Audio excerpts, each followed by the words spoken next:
Some of the expressions of sympathy spoke to a full and outstanding life, complete with examples for humanity to follow. Lisa Broom reports. Dancing and chanting in the streets of South Africa last night as blacks and whites came together to celebrate the life of iconic freedom fighter Nelson Mandela. And this, more than anything, embodies the legacy of one of this lifetime's most outstanding people, his influence extending beyond the African continent. And here in Barbados, opposition leader Mia Motley says that we can all learn from Mr. Mandela and use what he has done in our daily life. We watch on now as the whole world really is stopping to pay attention, because the truth is Mandela was what you call a true leader. He's not just a political leader, he was a man among men, and he was a true leader because he touches his spirit, and he touches that core of us that says to us we can rise and be better and rise and do better. For head of the Clement Payne movement, David Commission, there is still too much oppression of black people, some of which he says is evident here in the Caribbean.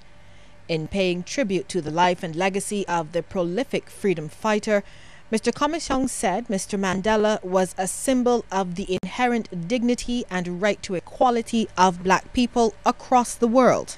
We still live in a world scarred by a lack of respect for black humanity, black poverty, powerlessness.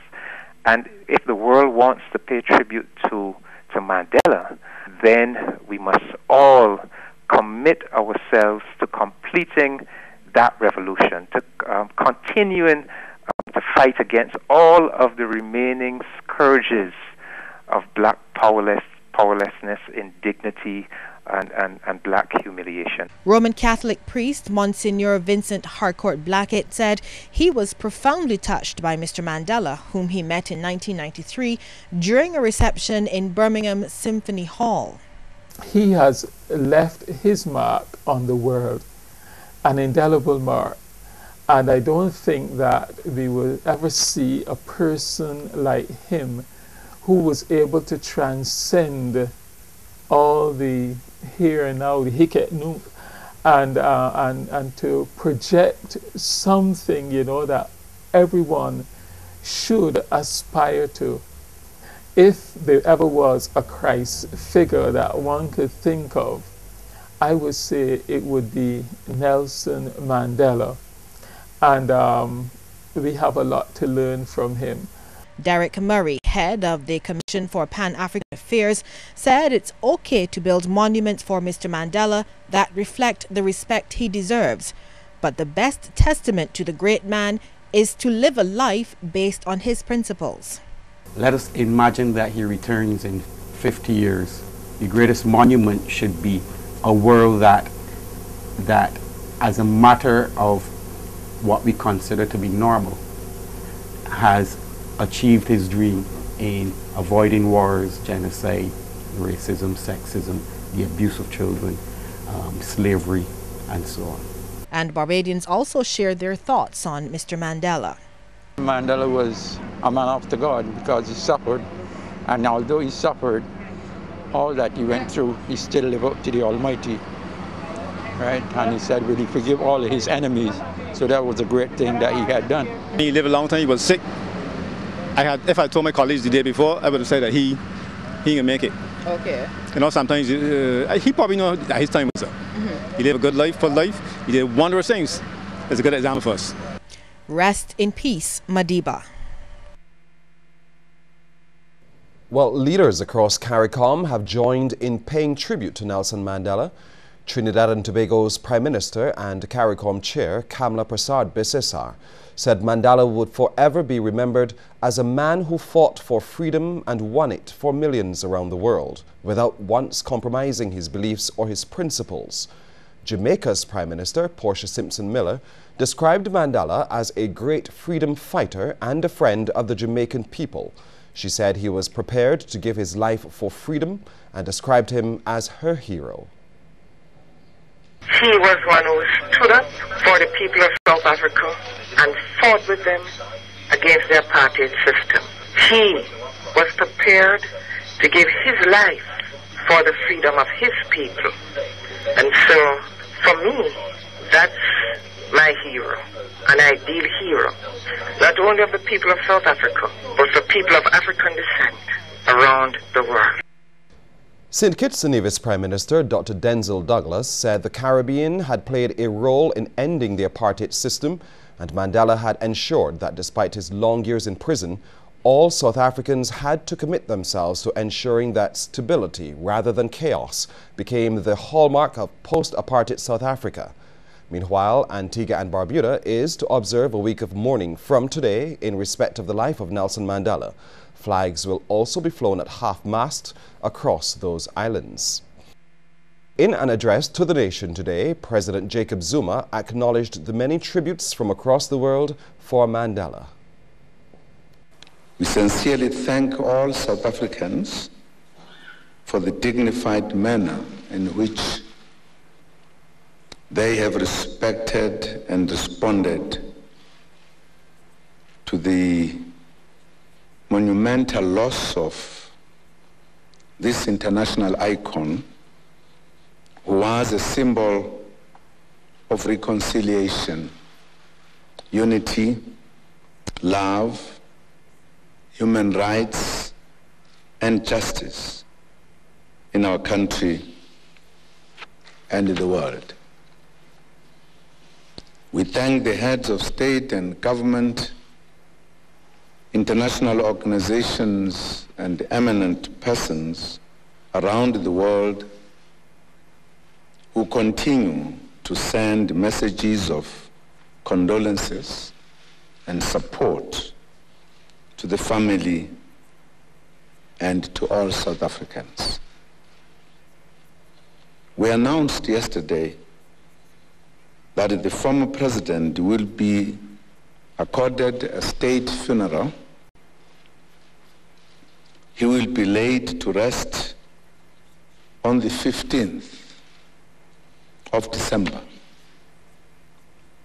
in Kuno, in the Eastern Cape province.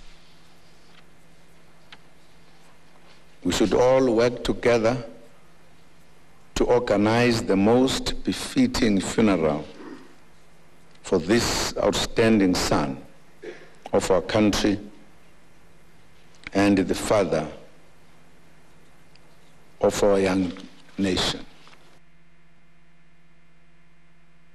Mandela's passing, a week of mourning has been declared in South Africa. He will be given a state funeral on December the 15th, the day the world will officially say goodbye to Mandela.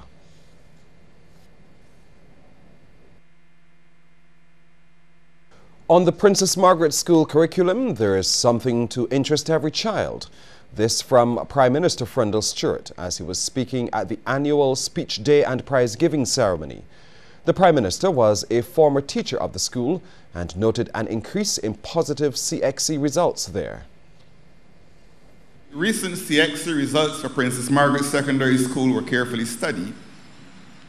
It emerged that the percentage of candidates passing with grades 1 to 3 increased 100% in 213 in the following subjects: agricultural science, information technology, physical education, principles of accounts, principles of business, and technical drawing. Acting Principal Wayne Willock says diagnostic testing has been carried out to meet the needs of the first formers. The first formers were randomly allocated to 6 classes and placed under the leadership of their acting senior teacher, Mrs. D. Dannell. Diagnostic testing of these students was done during the first few weeks of arrival, and careful monitoring of their progress in classrooms was used as a gauge to inform us of any peculiar needs of the students. This proved to be quite effective based on the noticeable improvements by many students after their follow-up assessment at the end of the year. Construction of the St. John Polyclinic will be completed. This is according to Minister of Health, John Boyce, who revealed today that government will be going to Parliament before the Christmas break for a supplementary so that work on the stalled project can restart by January. The construction of the St. John Hospital will be will be a priority. We obviously have got to go back to Parliament for a supplementary to complete the works now, and that will be the objective is to get that supplementary sorted out before we rise at Christmas at Parliament, and then in January work will continue in earnest and have that polyclinic rolled out. Mr. Boyce said under the circumstances, the polyclinic should be ready to be opened sometime early in the new year. This is a beautiful primary health care intervention, and we as a government are committed to ensuring that this polyclinic is open early now in 2014. Like so many other things, it has had its difficulties in terms of finance and in terms of planning, but you know, so many construction sites now suffer from these, both in the public and private sector.